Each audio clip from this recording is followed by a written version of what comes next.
David. Afternoon, David. How you doing? I see your office has changed a wee bit. Yeah, just a wee bit.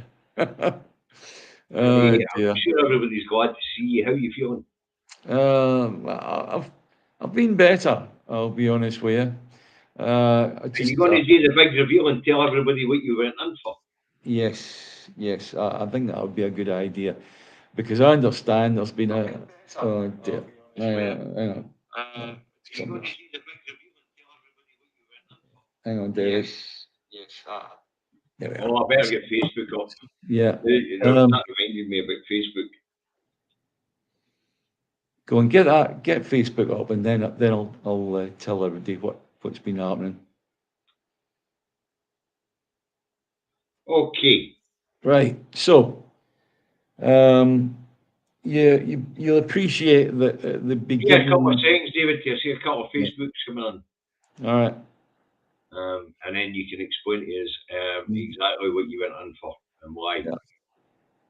So hopefully Facebook will be joining us any second now. I was a wee bit delayed there in bringing them on board.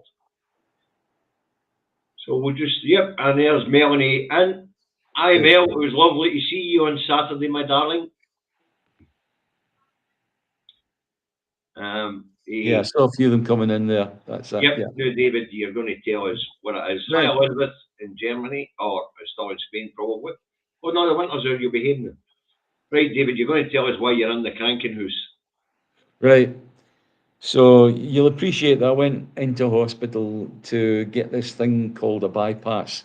So it's where if your artery running down one of your legs is a bit blocked, what they do is they replace that by using a vein, and they, they they just change the plumbing, and effectively that's it. However, the operation failed. Shite plumber. Check Yeah, well, hey, I wouldn't say that because trustedtrader.com next time. Trustedtrader next time, no, big man. no, the vascular surgeon I've got is brand new. He's top notch guy. He really I'm is. always joking, David. He couldn't do anything about the state of my body, right? So it's failed. What choice was I given? My vascular system was breaking down. I was heading for all sorts happening to me. Toes turning black, taking bits off at a time, and it was a case of right, remove a leg, right? How far are we removed the leg? 3 inches below the knee, right? So what happened was on Wednesday I came in here just to get myself ready for the Thursday, and I got the leg removed below the knee on the Thursday, and that's where I've been so far. And I'll be in hospital now for about 4 weeks. I'll be going to a gymnasium that's attached to the hospital in terms of getting me ready for taking a prosthetic limb. So that's it. There you are. That's it. Story told. Right, anyway, Um, Patricia says she knows a good plumber. yeah, Say trustedtrader.com next time, big man.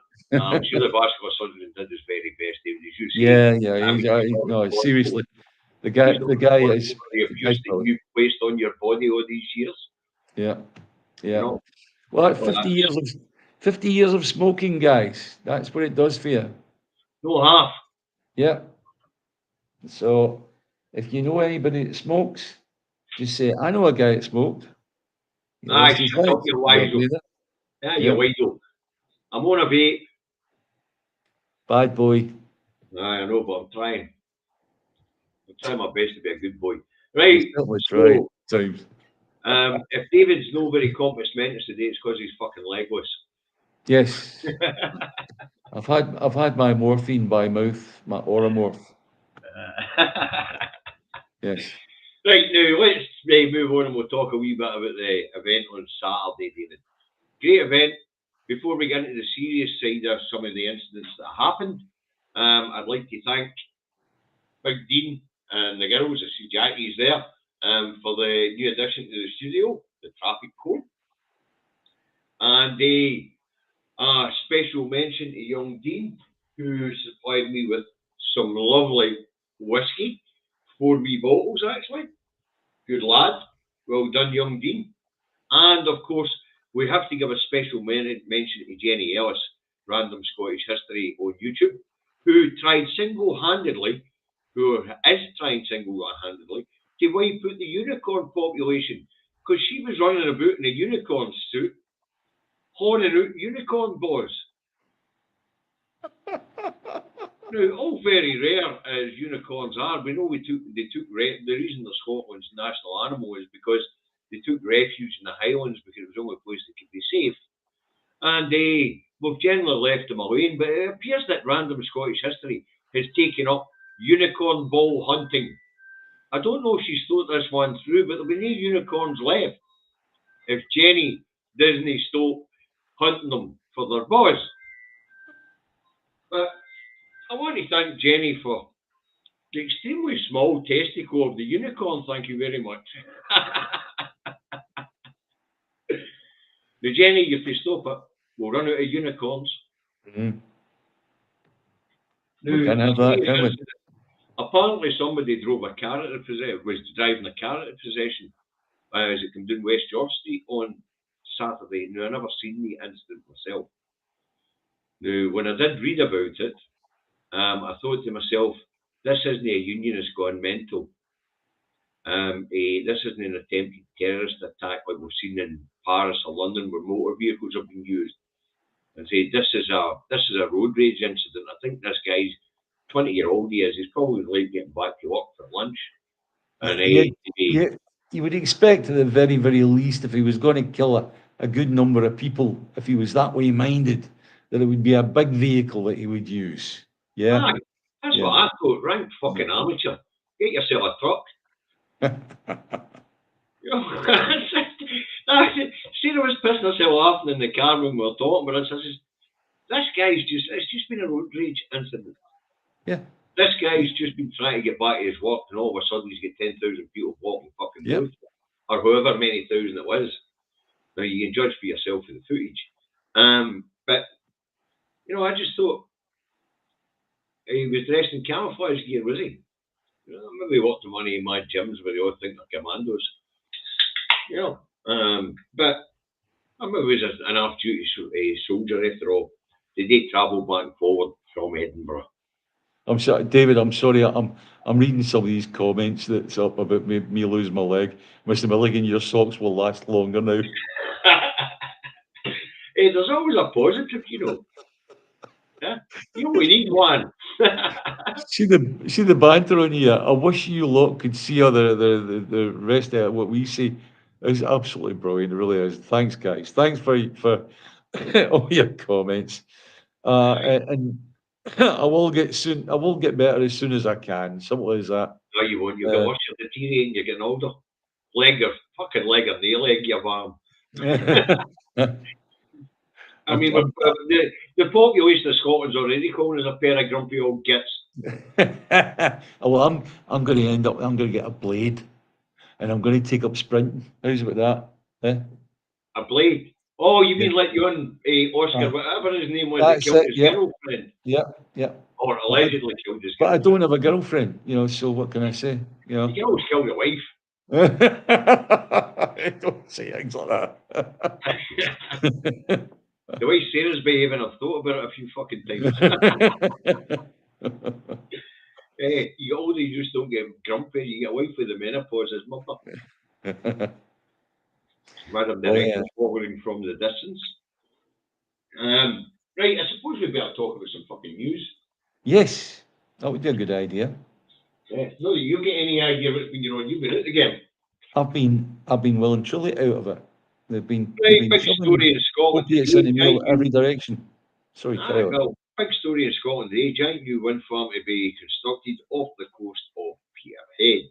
Aberdeen-based flotation energy and Norwegian firm Vigron have set up a company called Green Volt to build first large-scale commercial installation with 35 enormous turbines. Apparently, they're going to dwarf anything that's been seen so far. Right. I see. What I get on this before you continue with your bigger point, right, is I see people online getting really annoyed with these things where, it's like the energy being produced is going to go to England, right? But we don't have any control over that whatsoever.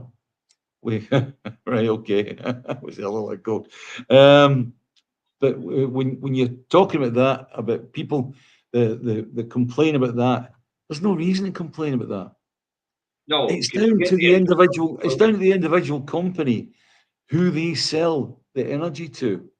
It's a different matter after independence, where we have perhaps an energy company for Scotland, and we can say go along and go right. We're going to buy that, or we're going to buy into it, buy shares in it, and then eventually take over the entire thing, so it becomes an asset for Scotland. At that point, then we can decide who we sell the energy to. Yeah. So sorry, Helen, David. Please carry on. eh, well, Serene Woods, the guy who misled the people of Scotland in 2019 over the volume of oil that is left in Scottish waters, says the new wind farm development will unlock the supply chain. It will increase the amount of jobs. He says it'll create hundreds of jobs and unlock £3 billion. Helen, I know you've met Sarah, so you're probably right there. But now Sir Ian was, he's probably involved in this actually because he is trying to transition away from where he made his fortune in oil and gas, where he misled the people of Scotland, saying that gets running out. It's no worth nothing. They've been telling us that for years. That's why they created the unknown tax area, known as the other zone or whatever the fuck they call it now. Yeah. Where we can see Norway raking multi-billion pounds per quarter, whereas the UK is only pulling that in a year for its oil money. But as I say, great idea, brilliant, wonderful, more green technology. What Serene's point is that it should mean if they pull this one off, that outside investment will come in for local companies to produce the technology for everybody else to use. As we know, so far that has not proven to be the case. What happens is the private company called Greenvolt, who will build this, they will then sell the energy to the retailers who will sell it to us.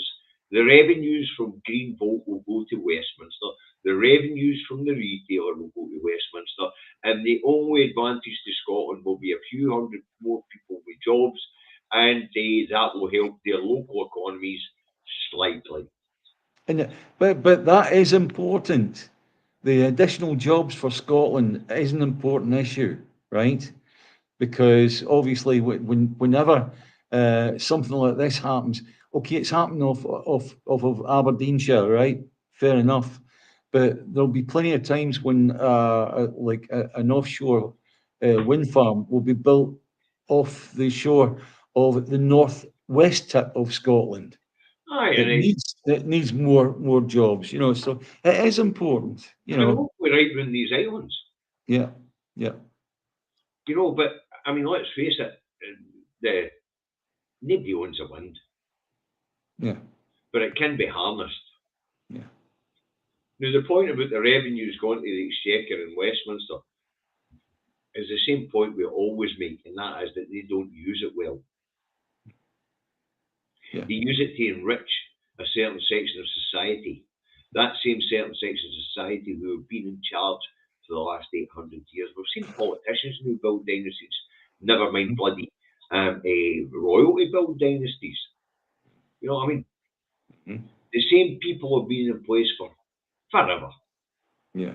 William Pitt Jr., Winnie Churchill's grandson and son. We've seen this sort of stuff. Tony Blair's son, MP in the world, if he's still the MP in the world. But, these people go dynasty building.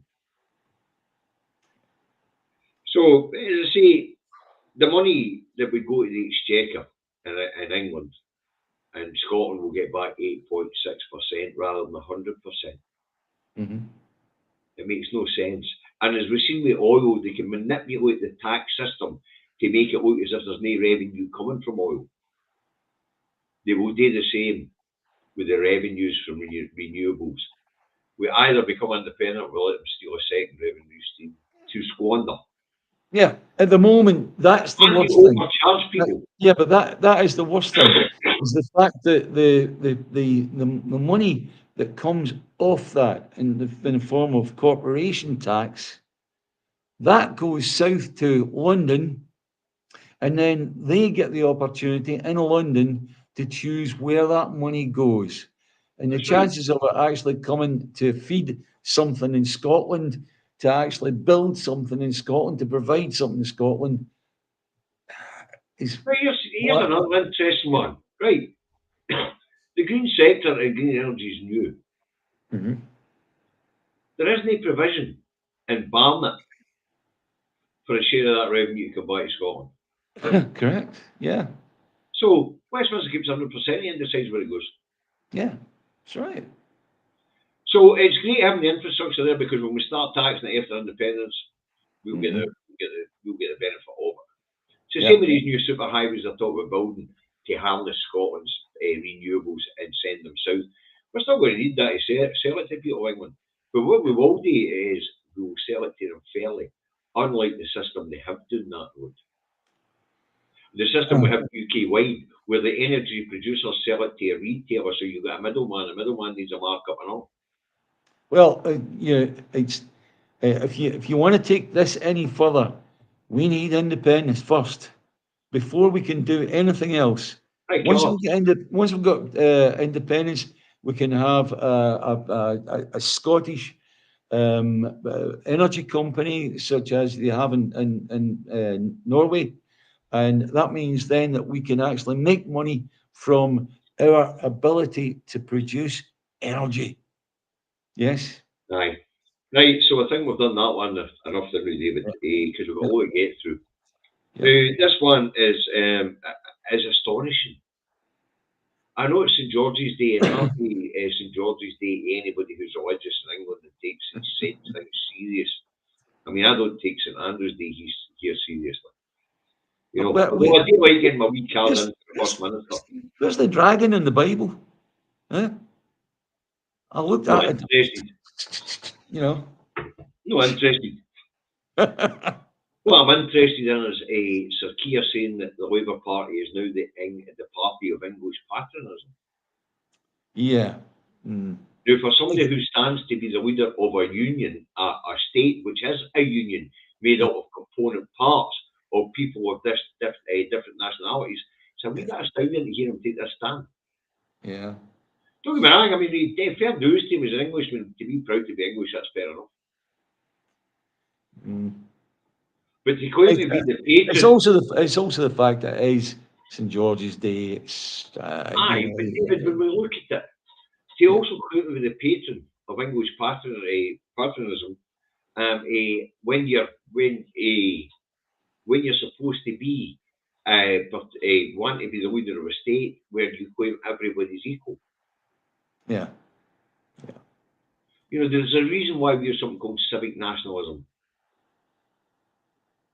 It's Well, called for sharing the pride of when our environment When with Nicola others who Sturgeon being up when Nicola, ourselves. no, when Nicola Sturgeon went on and she talked about the fact that she had to be the first minister for everyone, for all those that voted for independence and those that didn't, or those that voted for different parties and all the rest of it, right? She had to cover for everybody. If he is going to be in that position where he's going to become prime minister, then he has to be able to be equal in terms of whether he's the You prime know, minister for Scotland, for England, for Ireland, and for Wales. Simple as that's a that. wonderful point, David, because what we have seen with Yeah, Mr. Starmer is that's no his stance. yeah, I mean, he said he's not the party of the poor. yeah, He's no longer the party of the workers. He's a party of the strivers and achievers. yeah. So we can put it down to actually his own statements that tell us that he's not there to represent everybody. Mm-mm. And this latest statement saying he's only there to represent England, because England is going to elect him. Yeah. is pretty naughty. I wonder how Anna Sarwar's feeling about that today. I wonder how the 14,000 members of the Scottish Labour Party feel about that today. Well, I don't think Sir Keir really gives a damn, does he? No, it's something I've been talking about in your absence, and something that you and I Yeah. have been speaking about. Yeah. It's quite clear that actually he is the architectural shut up job, get back in your box type. Yeah, I know. I know.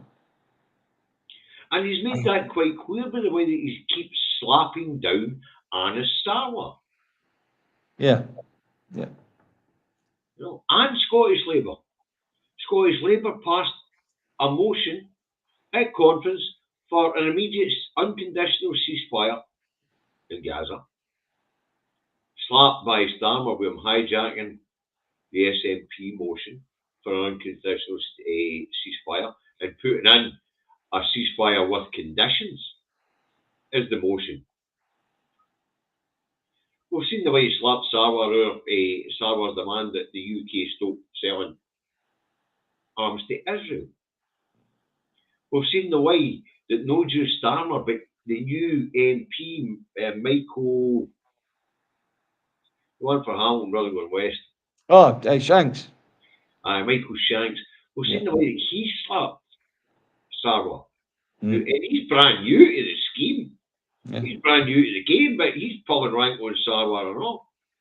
We have things like the two-child cap, which he said he would campaign to get rid of and then fell in line with Rachel Reeves and Starmer saying they'd keep it. Mm. You know, I wonder how Sarwar is feeling today, how Scottish Labour are feeling today. To hear this man say, actually, you know what, here's a declaration, I'll go, fuck with you people in Scotland and Wales thing. Do you want to No, know something? It no, angers me that we are talking about a political party in Scotland that in previous years we just go, they're irrelevant. They are an irrelevance. Sorry, they are a total irrelevance. It's and as simple as that. I think class action's got a good point there. In order to stay relevant, I think that Scottish Labour may well have to turn to the cause of independence, and that's the point that class actions make. Yes, yeah. And could Annas be the one to take them there? But a lot of the people within Scottish Labour already voiced this thing about, well, let's get behind independence, and they were told by the leadership, no, you bloody not. Aye. We've seen the way Alex Bell was ostracised for Labour for yes. I mean, Yeah. ostracised. Yeah, I mean, Alex was a big hit on the trade unions and everything. yeah. No. Right. So apparently, Starmer's going to govern for England, and he's made a declaration of it. I know, because this is how thoughtless that these people are doing that road when it comes to the fact that this is a union and it's supposed to be a union of equals. The people who were writing this crap for him didn't give Wales or Scotland a second thought when writing it. Mm. Mm. Yeah, yeah. And that, I think that's the point of this story. Mm. That there's the script writers for Starmer down that road didn't even think, hold on, Labour have got representation in Wales and Labour have got representation in Scotland. This might not be a good idea. Ah, well, that's their problem. Right, David. I was reading a story in the National today. Somebody called the Independence Foundation for Scotland to convene an independence convention for St Andrew's Day 2024 or the 30th of November if you're not a religious person. And the question is, why? Well, looking at it and looking at what the chit chat that we had and all the rest of it, it might be fair enough. Their motives might be well and fair, right? We need to find out a bit more, but we need to ask several questions about why they're doing what they're doing. Obviously, they want to build up a group, a large group within the SNP, but to what end? Questions do need to be asked. Yeah. Certainly, the chap that heads it up, he seems to be a very, very fair and honest person. Simple as that, yeah. But we do need to find out what they're about. IFS, look it up, kids. See if you can find out. See what you can find out about them, Well, right? David, And it's not the Institute for Fiscal Studies. You'll get a slap in the head for if you bring up that one, right? it's the It's Independence Forum for Scotland. yes, Convener is Ian Grant, Vice Convener is Carol Ingus, Secretary is John Brown, Meeting Secretary is John Hutchinson, Treasurer is David Younger, and all their credentials are quite good. yeah, yeah, They've all worked in public service, they've all been involved in political debate and things like that. yeah, They say they're going to ask leaders of the grassroots to come together. I've never found any leaders in the grassroots. That's a fucking point. yeah, And anybody who's telling you they're a leader in the grassroots, they yeah, just self-appointed themselves that. yeah. I mean, Well, I'm probably just one of the just be cautious. Just be cautious. Don't just take it that they are yet again another wee tiny group that's trying to make big moves and all the rest of it. Right? They're not necessarily that. They are people that have put a lot of time and effort into there is what no they're doing. doubt It's just about we it, don't David. know But them. we That's have to, all. the Yeah, reason we're not rubbishing these people, we're asking the yeah, motive when we know that there is no political parties going to be involved in this convention, so there'll yeah, be no motion for change. yeah, Now, yeah. I understand they want to talk about a what comes after independence, but I don't see any point in trying to decorate a house that's not there.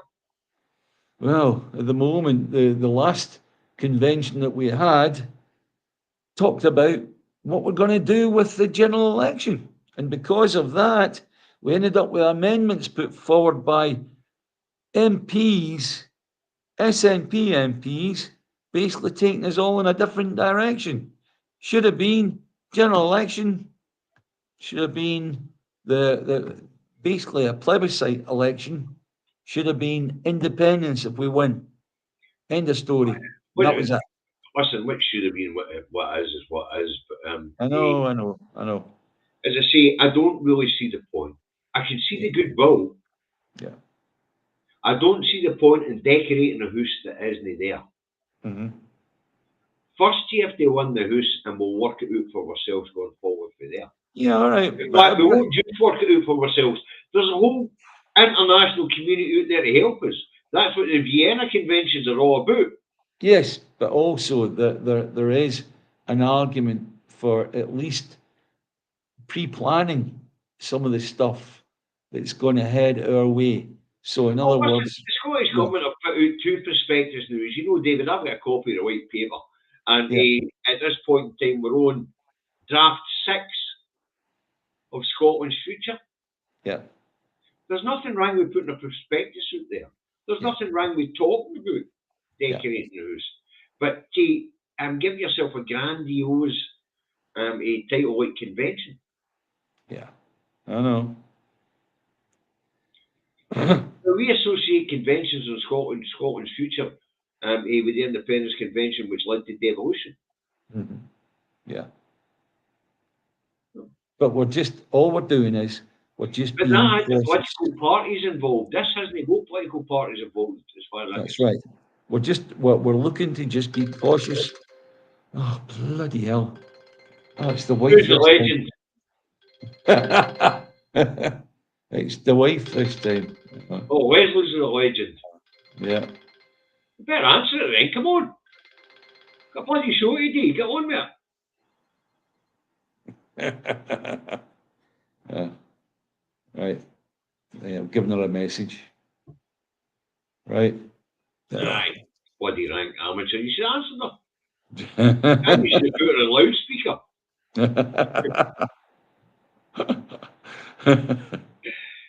Right, Thanks, so, Melanie. I I knew mean, you'd be on my side, darling. Thank you. I don't, I mean, I, I don't doubt the good meaning of these people. It's a bit like Salmore or the rest of these things. They all mean well. Yeah. But unless you've got the political hierarchy involved, then you waste it. Hi, Sir Larry, how are you? Sir Larry the cat, son, he's nipped in for Downing Street. Yeah, just be cautious. I mean, it's very, very easy to knock people down that their intentions are very good indeed. And we knock them down, and I feel that that can take the heart out of somebody.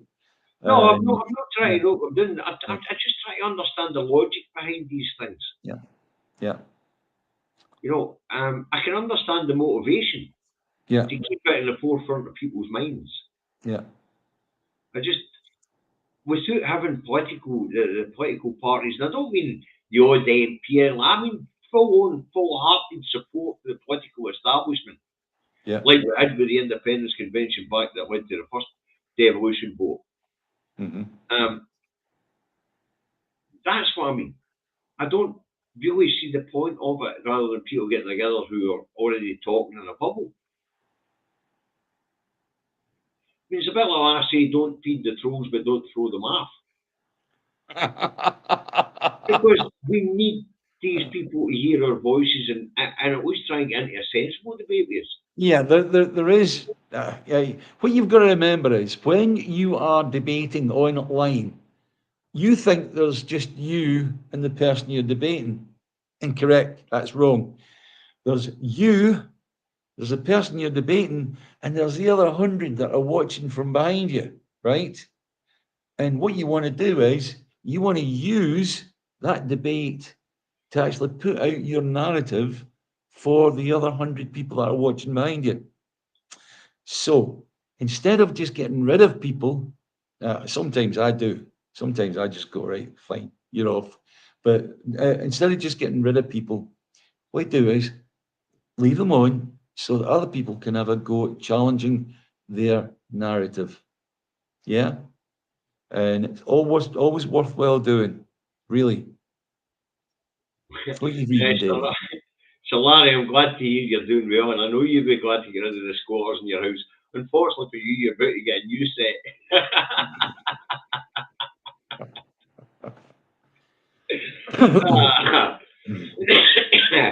Right, let's move on.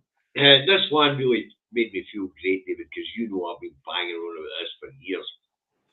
And that is Professor Gregor Gold, Associate a Research Professor at the University of Glasgow, has penned an article in the National explaining to people what a disaster the national minimum wage has been and has proven to be. Okay, why is that? Because wage price inflation with us is all 10 grand better off if the government had they capped what lower earnings were getting. Mhm. That's Yep, why. yep. I mean, everybody keeps talking about a McDonald's workers getting 17.50 in Denmark. That's what happens when the market dictates the wages and Aye, not the bloody government. but over and above that, you've got the tax. What they called? Where you actually get so much. The employer gets so much money back on tax. Aye, What they called? Yeah, a help. tax relief. Tax relief. Yeah, and that effectively, what you're doing is you are thanking employers for paying too little, But for not just not that, paying. you're making the middle, you're making those who are a little better off subsidise that employer to pay Correct. people less Yes. than what they need to live on. Yeah. Now, the fact that when Tony Blair did this, I was fucking banging my head off the wall, David, shouting Yeah. out like a madman, what's this nut job day? Yeah. He's subsidising employers to pay poverty wage and then getting those who are not on a poverty wage to fucking subsidise it. Sorry, David. Get out of jail care for fucking sweatshop fucking employers. I remember it. I remember saying at the time this is going to be a fucking disaster. Now all of a sudden we've got what's called in-work poverty. Why do we have in-work poverty? Because the fucking WASP let the employers off with paying people less than what they need to fucking survive. This is what I talk about when I talk about economic fucking illiteracy. Absolute economic illiteracy. When it comes to regulating markets, These fuckheads haven't got an idea. But what if it's not economic illiteracy and it's where it is economic piracy, where they do know what they're doing and they're doing it to help, they're trying to help some of their employers that are their pals. Then it becomes malevolent because you're hurting people deliberately. Yes. And that's what Tony Blair did. People didn't understand it at the time. I was banging my head off a brick wall, shouting like a lunatic, as you know, David, because you and I started talking about this stuff in 2012. Mm-hmm. I was saying, this is bringing in-work poverty down the line. Mm-hmm. This is the rest of the bottom. Yeah. And it let sweatshop employers off with paying what their employees need and move that necessity from that employer to those who weren't earning enough to cover their basic needs. Yeah. Meaning that those who were earning enough for covering their basic needs also had less disposable income in their pockets because they were subsidising those who didn't have enough to cover their basic needs because of sweatshop Britain. And people didn't understand it. They all talk to you, Tony Blair's a great guy, he's going to lift everybody out of poverty. Fucking, here we are, 14 years old, and 14.5 million people are in poverty. That's fucking economic illiteracy. So is voting Labour going to help that? No. Is voting Tory going to help that? No. Is voting Lib Dem going to help that? No. Is voting SNP going to help that? Aye, we've already seen the progressive policies here in Scotland. Why? Come on, why? Because the SNP under Alex Salmond actually gave the people a social contract with their government. Right. And they've been building that social contract between the government and people ever since. Right. Started off with free university tuition fees. Yeah. Then we've moved on to free prescriptions. Yeah. For free prescriptions, we went to a free bus travel for the over 60s. And then we move on to things like mere childcare, feeding kids in school for 1 to 5 years. Yeah. We move on to bursaries to make sure nobody can make sure everybody can afford to buy school uniforms. We went right into the basics of what we could do with what was available. And it was all done for a public good. We scrapped road tolls, putting 400 quid back in certain people's pockets in Erskine and in the Fourth Road Bridge. And you would know about that, David. You live right next to the Erskine fucking bridge. Exactly. I remember. It wasn't just the scrapping the road tolls. It was the time it took to queue and wait to get through, you know. Aye, and that held up the economy and slowed down the economy as well. That's right. Yeah. I remember driving the truck across the Fourth Bridge and having to fucking stop on a token. That's right. Yeah. Anything like that stops traffic moving. You know yourself, it's like somebody could maybe get an extra call in for a drop per day if they didn't have that to do, right? There you are. So somebody along the way loses out because of that, right? As I say, but it's good to see the academics starting to come out and agree with something I've been saying now for fucking years, and I've been saying it publicly. But it's good to see academia actually take a look at this and say, you know what, this was a fucking disaster. Yeah. If they just left things as they were, and after they scrapped Maggie's fucking wage councils, mind them. There's a good argument. There's a good argument for scrapping all government and all taxes and everything. These people are supposed to be free marketeers. In the countries where they didn't impose minimum wages on low-end sectors, market forces have taken these people's wages up to higher than what they are in countries who did impose minimum wages. Yeah. Like fucking. I seen it at the time, I say it now. It was the biggest transfer of wealth in UK history up until the pandemic. It was even bigger than the banking crisis. And that was a joke. That was a joke. That's how big the introduction of the minimum wage was, and that's how stupid it was. And they were screaming with free Hang on, market economy. David, can we do a full stop there, right? Please explain to me why it was a good idea to keep blooming paying banks money to stop them from going bust. I had a company as well at the time, and it's like, couldn't they have paid me some money to stop me from going bust? Because at the end of the day, that's what they did with the banks. Fucking The should they have? bankers were laughing. Oh my goodness me, they were laughing and We should have cavorting. done it in And Iceland and put them on bloody jail correct. and restate Absolutely. the monetary system. Should have started with blooming Alistair Darling and Gordon Brown. Them two should have been in jail. They were the first ones to go to jail. Second one was all the chief execs of all the major banks in Britain, right? They should all been in jail as well. And the Yeah. amount of money that was handed over was ridiculous. But as I say, from my point of view, because I've been screaming about this like a loony for so long, as far as I'm concerned, the academics are starting to look at it and starting to agree with me. Mm, You know, so that's yeah. why this is a story because I get to blow my own trumpet now.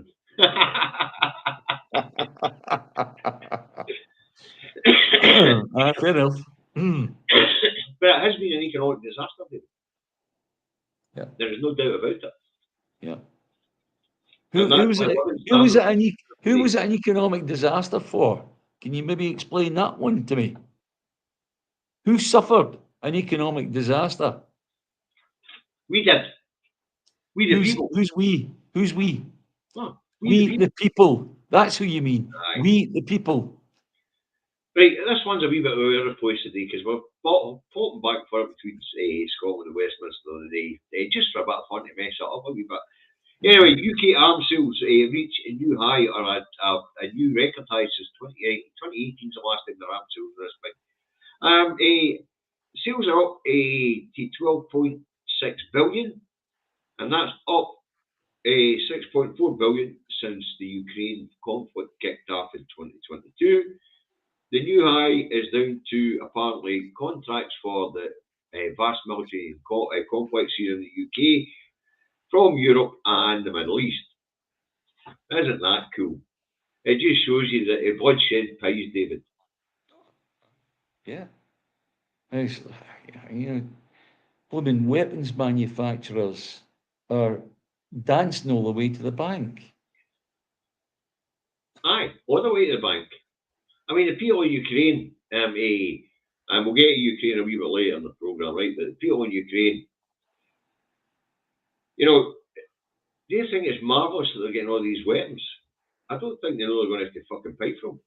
Yeah, it's not just that. It may be not marvelous they're getting all these weapons. If you think it right through, it does mean that if there's more weapons, then there'll be more bloodshed and the war will last for longer. At Aye, but some the point, arms, it's David, yeah, hold on, at there's a some counter point, argument for the arms yeah, yeah, companies. yeah, but at some point, you've got to look at this and go, there is going to be an end to that war, and there will be a resolution to that war somehow. So, what do we think is going to happen? Well, I'm not going to stick my neck Somewhere out else on in the that world one. will go on fire, David. Sorry? Somewhere else in the world will go on fire. Of course. Yeah, yeah, You know. that's it. But Yeah. what's interesting about the arms industry and their counter argument to this idea that we should just stop selling arms? Their argument is somebody else would sell them, or we'd go back to hitting each other with sticks. Now, there's an idea. But No, that's the arms industry's argument for what they do. why don't we just make it that it's the politicians that go to war with each other? Now Yeah, that works for me. yeah, You don't we need clear big a, armies if you clear, just set your parliaments against each other. no, we clear a big field, and it's like they can have everything up to and including a machine gun, right, with 500 bullets. There you are, right. So that's every member of Parliament in the House of Commons is in this field. There are no obstructions. There's nothing for them to hide behind. They've all got a machine gun with 500 bullets, and we'll let them work out their differences that way. How's about that? No, listen, it's a fair argument. People should put up the argument. If these buggers want to go to war, the war is between their parliament and the other parliament, and they get themselves out in the hockey field and sort it out. Yeah. With their jolly Yeah, hockey sticks for their private schools. yeah, You know. yeah. But Aye, I just thought that was brilliant. UK arms sales are up. Bloodshed price. Now, what's interesting, What's this about Fred the Shred should have gone to jail? Who's saying that? I missed that one. I don't know. Because I'm trying to concentrate on the arms sale things, right? All right. What's interesting is the new contracts have been with the Middle East and with Europe. Well, Europe, we know the Ukraine. And the Middle East, well, we know what's going on. Is this the replenishing of arms that are being used by Israel to slaughter the people of Gaza? Yeah. Now, when you and I were talking about this earlier, David, obviously I'd already known about your operation and things like that. You and I were talking about what it must be like to be a child in Gaza having to have a limb That amputated was at the one that time. was the thing that caught me short. I went through Thursday. I had a spinal block, so for me there was nothing, no pain whatsoever. And then what happened was eventually that spinal block came to an end, and then I started to suffer the real pain of having a limb taken off. And then after I went through all the tears and snorters and all sorts, right? I assure you, there was a lot of them, right? Until eventually they gave me some proper blooming pain medication to deal with it, right?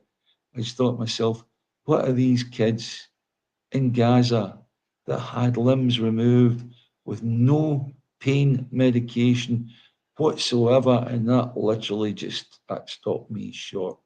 You know, you know, that's one that would bring anybody to tears if you think about it. You and I were talking about it, David. You know, I broke out a fucking cold Yeah, sweat. I I still know don't that. think about it, I you know. know. I know. Right, Um, let's move on to UK arms sales to Sunak to drive mentally ill into jobs. Mr. Sunak to clamp down on benefits for those suffering from mental illnesses. And Mr. Sunak tells us that work is good for mental health. what shall what shall set you free? What's the German in that, David? What Arbeit macht sie frei. I'm sure I'd seen it before. Yes. Apparently, it now makes you free of mental health problems as well. Yeah. Very Now, good. there's two interesting things about it. Well, there's a few interesting things about it, but I'm going to highlight a couple, right? Or maybe three. Now, the the idea that there are people with mental health problems that could work and may benefit from work isn't really no, it's no a new idea. But the way he's going to go about it is to punish people with mental health who are deemed to be fit for work by what they call a healthcare professional. Now, we all know about ATOS. Mm. They work off a tick sheet because none of them are healthcare officials. So, some eminent healthcare official has written up a tick sheet for ATOS employees to do work capability assessments. Mm. When they talk about a healthcare professional, what they're talking about is they'll get one mental health professional, they run up a tick sheet, and that's how people will be assessed and whether they're fit for work or not. And I really don't think that's going. To be fair, this isn't going to apply in Scotland, folks. As you know, disability benefits is the evolved matter. Give them enough time and give them another term in office, and we could be looking at them blooming pushing this down our bloody throats. Anyway, what could happen is a lot of people could end up even worse because they're Mm-hmm. being forced into situations where they either have to take a job that they're not able to do, Yeah. or they see benefit sanctions or loss of benefit, meaning they become destitute. So this is another really cruel Yeah. policy. Yeah. But there's a couple of other interesting things about Mr. Sunak's announcement, and that is it would seem to indicate that it will be a late election, November, December. Now, people are speculating it might be earlier if they take a tanking in the local elections. But the money they're going to save by driving those who are mentally suffering from mental illness at this point in time back into work. Now, nobody says they shouldn't ever get back into work. Of course, the ambition is for everybody to be fit. Mm-hmm. Yeah. But in order for everybody to be fit, you've got to invest in the National Health Service, and invest in healthcare. But as I say, the really galling thing is that they seem to have calculated how much they're going to save by implementing this policy already. Because what he's talking about doing with the money is giving it to the better off in an autumn statement, where he will either reduce or scrap a stamp duty in certain bands when it comes to house prices. Mm-hmm. So the average house is £250,000. Yeah. Out of the reach of most people. Yeah. And here he's talking about tax relief for them, while taking the money to give them the tax relief for people who are unwell, while not providing adequate services to make these people well. Well, the mental health issues, David, is that by and large, the governments of Scotland, Ireland, and Wales have certainly started to take mental health issues very, very, very seriously indeed. Right, so Right? what's the restriction on them? But What do you mean? What's the restriction? when we talk about the Barnett formula and we Yeah. talk about health, we Yeah. don't just talk about one area of health. It's a multifaceted thing. Yeah. And Right. what Wales and Northern Ireland and Scotland have to spend on mental health is a direct reflection of what England spends on mental health Yeah. All right. per capita, Yeah. right? Okay. So if England's not spending mental health and they're no, then in order for us to do it, we need to take it out of other budgets.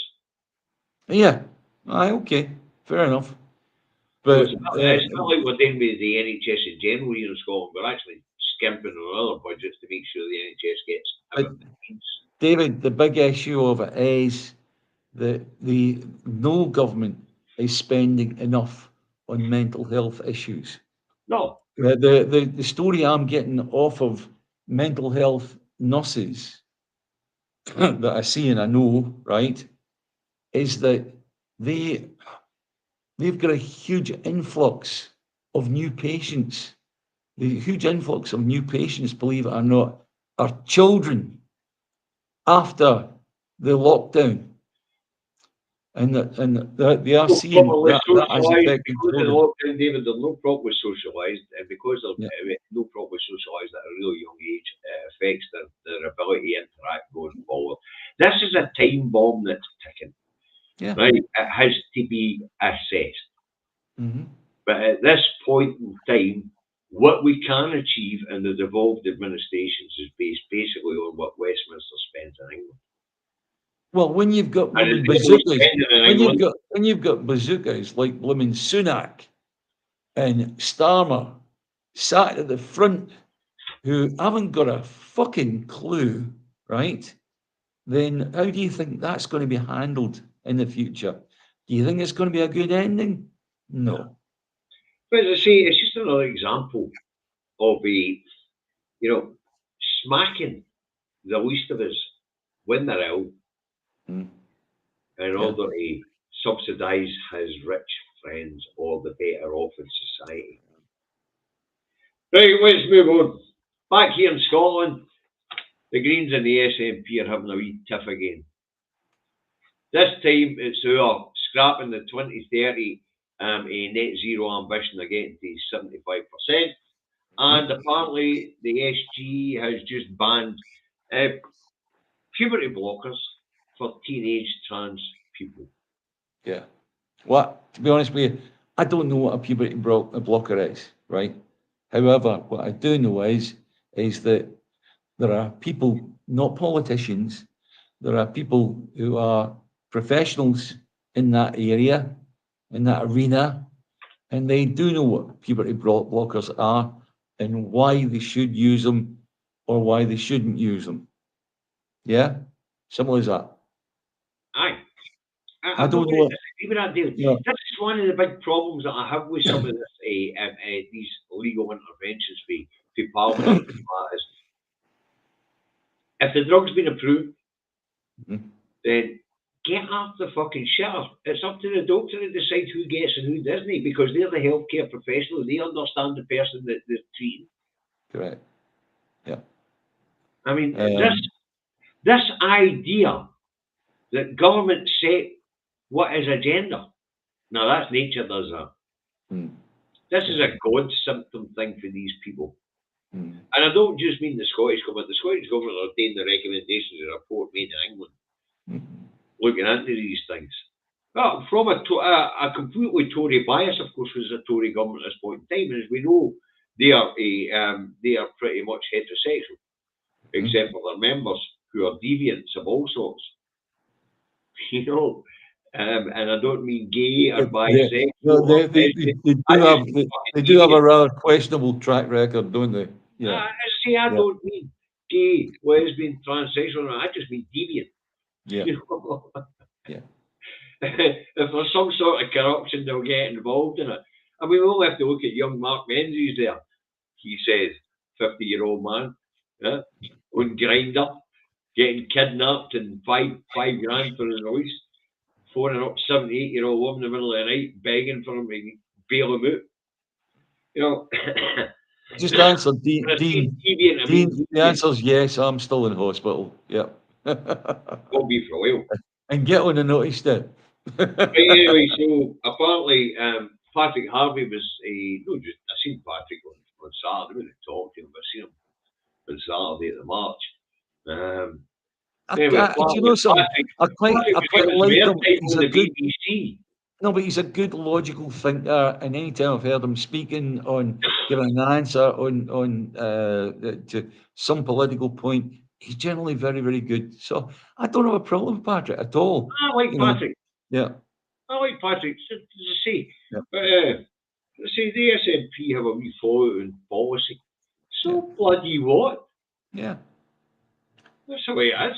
I, I have a fallout with this one at least once every 2 or 3 weeks, and I still love him to bits. So there you go. That's what I'm sticking. Right, next Hello, one. Jack. I'm online to 112 countries worldwide. Do you want to come and say hello to the world? Well, This is Jack, who is oh, taking care of me the day, I am right? indeed. Right, you need to piss off. I didn't press that. I know you never Only included them all. All right. Do you need to piss off or no? You see a medical professional? No, it's okay. It's all right. Jack's Right, fine. let's move on then, because we're running out of time here. Cheers, Jack. Right, Sunak's Rwanda. Sunak says he'll drop Rwanda flights in the air in the next 10 to 12 weeks. Yeah, well, he said that 12 weeks ago, didn't he? Aye. Let's see, fly in the sky, will we move on again? Yeah. Thames Water to lift water bills by 44%. So the Oh, people in London get to Jack, pay 44% I know something. there. They get That shite is in the water. that's got to go down as joke of the week. That has, right? Yeah, just think it. You can imagine the boardroom for Thames Water, right? And they go, what can we do? We're going to go bust here, right? Um, we're going to have to out of our profits that we've made, we're going to have to pay back to try and get the thing working again, right? And one of the ones stands up, going, "I've got a good idea. We'll get the customers to pay. How's about that? Eh? Oh, how Well, much? Oh, well, we need to make it at least another 40% uplift in our water bills." you know, this is going to be replicated right across England, of course. Yeah. You know, let's face it, selling off the water was a fucking disaster. Maggie was another nut job. Yeah. You know, Yeah. I mean, people keep voting for nut jobs doing that road. It's brilliant. It's like sitting outside watching a car crash in slow motion. Yeah. Unfortunately, we are in the back seat. Yeah. Yeah. You know, but it's like watching a car crash in slow motion. You know, this is the year I've 40 said this years. before. I've said this before, and I'm sure there's people watching that haven't heard me say it, right? The year that the water was sold off was the year I bought my great big house in England, right? And the way the houses were built, I was the last house in that scheme of houses where they didn't have a water meter fitted. Aye. The next door neighbour to me had a water meter fitted. And it was a blooming shame because the expense of it, even just at that time, I had to pass my blooming my hose through the fence so he could fill up his duck pond, right? Fucking Seriously, shocker. right? Okay. So, then we found out the year after that how expensive it was going to get.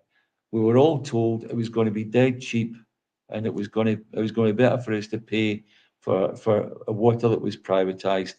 And then the next year we were all shocked at how much it went up by, and it went up the year after that, and it went up the year after that, and it went up the year after that. And why the people did not riot, I don't know. Anyway, let's face it, for their silliness, because Yeah. remember, we still have water in public hands. For their silliness, their water bill's going up by 44%. Mhm. And to pay 44% more to get shite in your water and your waterways. I mean, we just seen the vote ratio. Yeah. They had the road to clamped up so they don't get fucking water anywhere near them. If they want to pay 50% more or just short of 50% more to continue getting that crap, that's up to them. Otherwise, take it back into public hands, you spanners. Right, number 10 rejects free movement for 18 to 30-year-olds offered by the EU. Now, the EU had a look at the problems that the UK is facing and went, well, listen, we can come to a sensible compromise with you here. Your labour markets are fucked, your food production's down. How about we reinstate free movement for 18 to 30-year-olds? And if they've been there up until 30 and they apply for citizenship in your country, then maybe they can stay there for good. But let's have free movement. It would alleviate the labour market problems we have, skill shortages we have. It would see us being able to up food production in a time when we really need to up food production because imports of foods will get more difficult. And they'll get much more difficult, folks, as resources get rarer around the world as a climate crisis kicks in. I don't think any of these people think long term, these politicians. Anyway, the Tories have rejected it out of hand, the offer from the EU Commission, and Sir Starmer said that he would do the same if he was in office at this point in time. So, once again, we're back at the economic fucking illiterates running in the UK. We have a labour shortage, especially in agriculture. We've got a food crisis looming and farmers cutting production. It just sort of shows you the sort of fucking illiterates that are being elected into public office. They would reject free movement. I mean, the farmers could have go back on the Eastern Europeans, which meant that our huge amount of food production managed to supply 60% of the internal need. At this point in time, we're probably only supplying 40% of the internal need, and that'll keep going down. Food security is out the window. But we also have problems in things like the care markets, whether it be childcare or adult care. All these gaps could have been plugged by giving free movement to 18 to 30-year-olds. But the economic illiterate old farts down that road say no.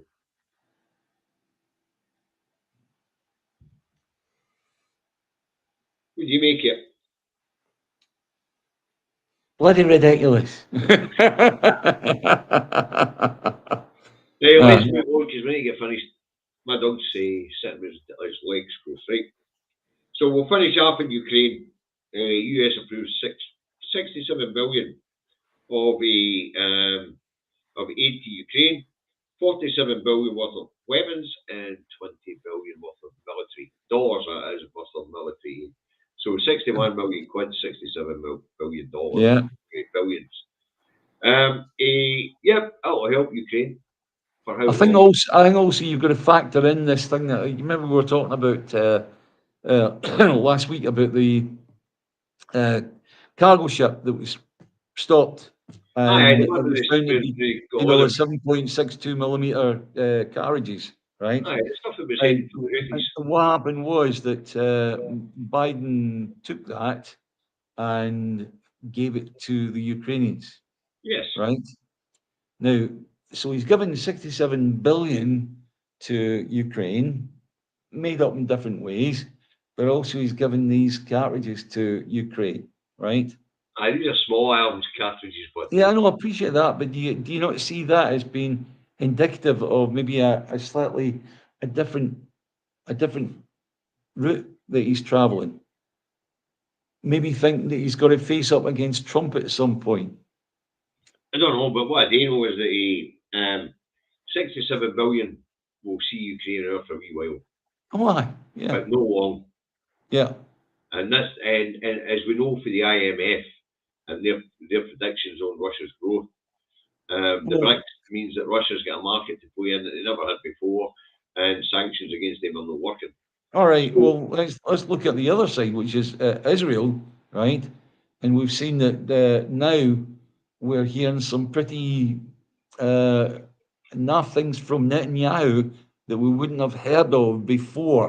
Before, Joe was his best pal, right?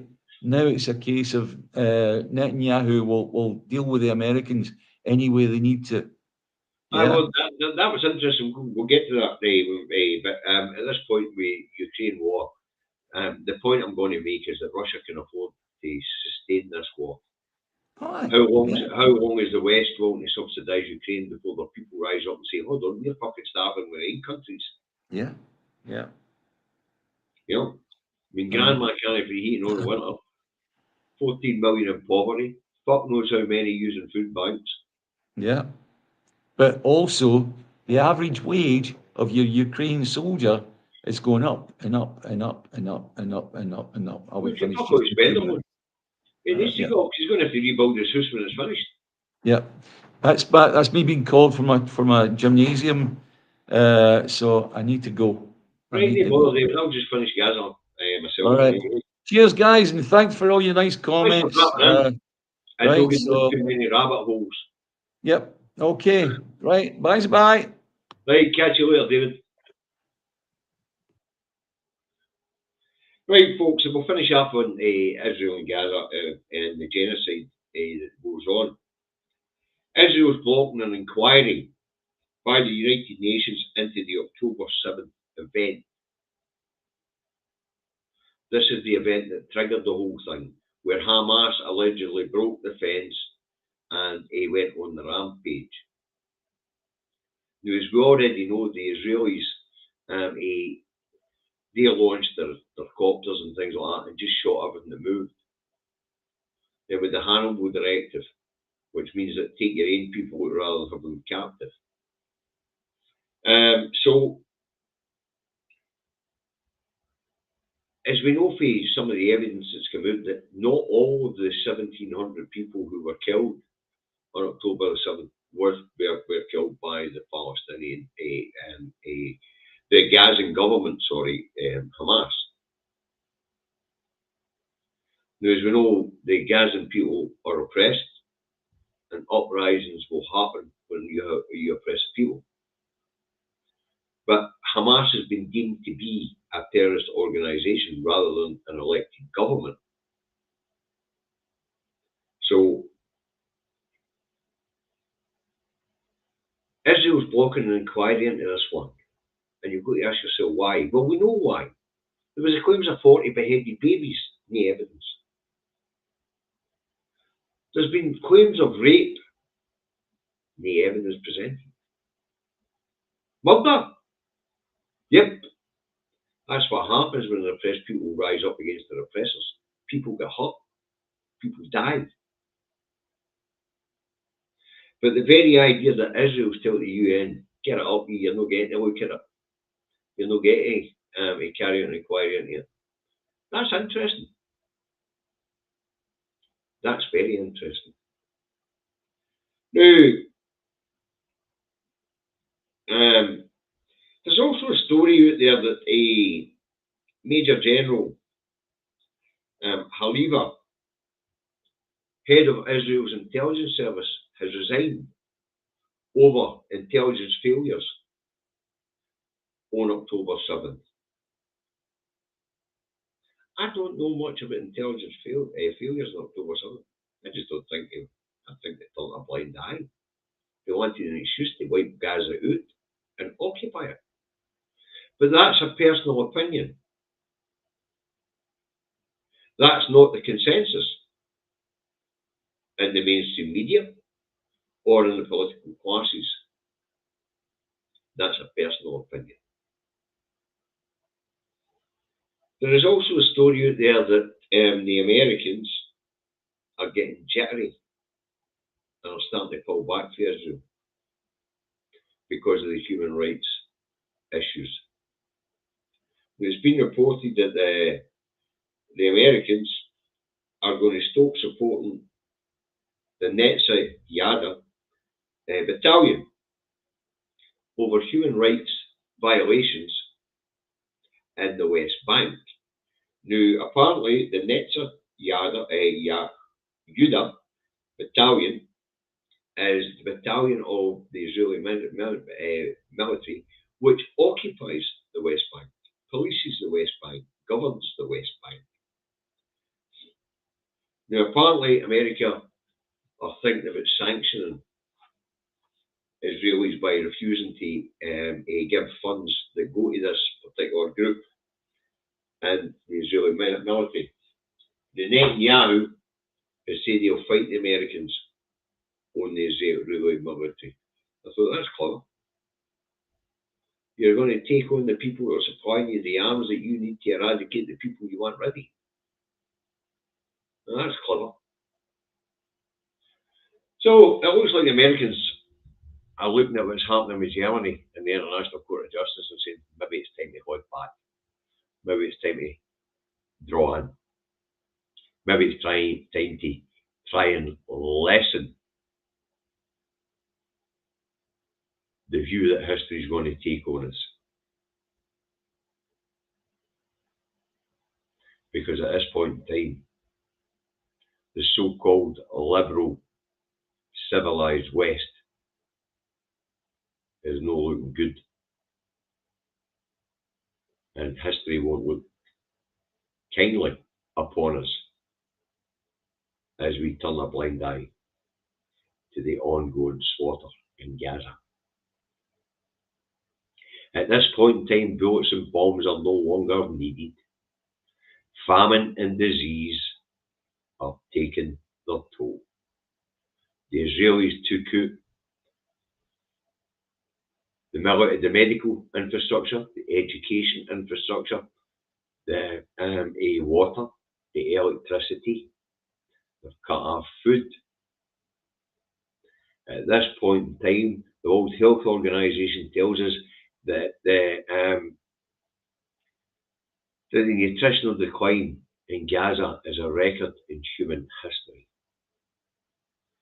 I've been talking about this for a couple of weeks now, folks. The clock's ticking. Unless Israel can be made to open up the Gaza Strip for aid, medical, water, power, that population, which is mainly in Rafah now, are about 10 weeks for annihilation. 10 weeks for not being able to recover. This is sick. Right, folks, I better round it up. Buster wants to go for a walk. It was nice to have David on board today. He's on the mend. I'm glad he's got it out and let you know what was happening with him. So we'll see how it goes. Maybe he'll be back with us on Thursday. I'll be back Thursday, 4 o'clock. Okay. Now, for some reason, YouTube have decided that we didn't deserve our 2,000 subscribers. So it's dropped again.